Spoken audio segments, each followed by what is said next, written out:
1 Samuel, Shemuel Alef, chapter 19. Shaul told Jehonatan his son and all his servants that they should have David killed. But because Jehonatan was very fond of David, he told him, "My father Shaul is out to have you killed. Therefore you must be very cautious tomorrow morning. Find a well-concealed place to hide in. I will go out and stand next to my father in the countryside where you're hiding. I will talk with my father about you, and if I learn anything, I'll tell you." Jehonatan spoke well of David to Shaul his father and said to him, "The king shouldn't sin against his servant David, because he hasn't sinned against you. On the contrary, his work for you has been very good indeed. He put his life in his hands to attack the Philistine, and Adonai accomplished a great victory for all Israel. You yourself saw it, and you were happy about it. So why do you want to sin against innocent blood by killing David without any reason?" Shaul heeded Jehonatan's advice and swore, "As Adonai lives, he will not be put to death." Jehonatan called David and told him all these things. Then Jehonatan brought David to Shaul to be in attendance on the king as before. War broke out again, and David went and fought the Philistine. He defeated them with a great slaughter, and they fled before him. Then an evil spirit from Adonai came upon Shaul as he sat in his house with his spear in his hand. David was playing his lyre when Shaul tried to pin David to the wall with the spear, but he dodged it and moved out of Shaul's way, so that the spear stuck in the wall.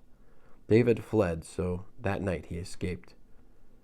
But Shaul sent messengers to David's house to watch for him and kill him in the morning.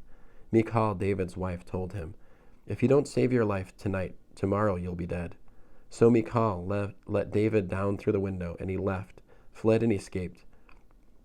Michal took the household idol, laid it on the bed, put a goat's hair quilt at its head, and covered it with a cloth.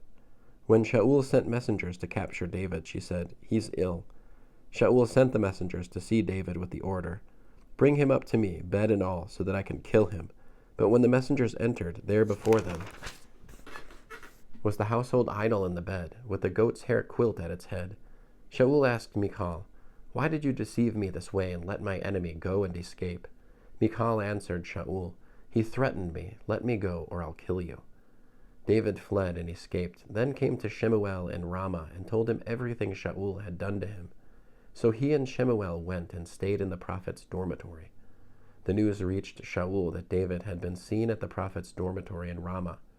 Shaul sent messengers to capture David, but when they saw the group of prophets prophesying, with Shemuel standing and leading them, the Spirit of God fell on Shaul's messengers, and they too began prophesying. When Shaul was told, he sent other messengers, but they too began prophesying. Shaul sent messengers a third time, but they also prophesied. Then he himself went to Ramah. When he arrived at the big cistern in Siku, he asked, "Where are Shemuel and David?" Someone answered, "They're at the prophet's dormitory in Ramah."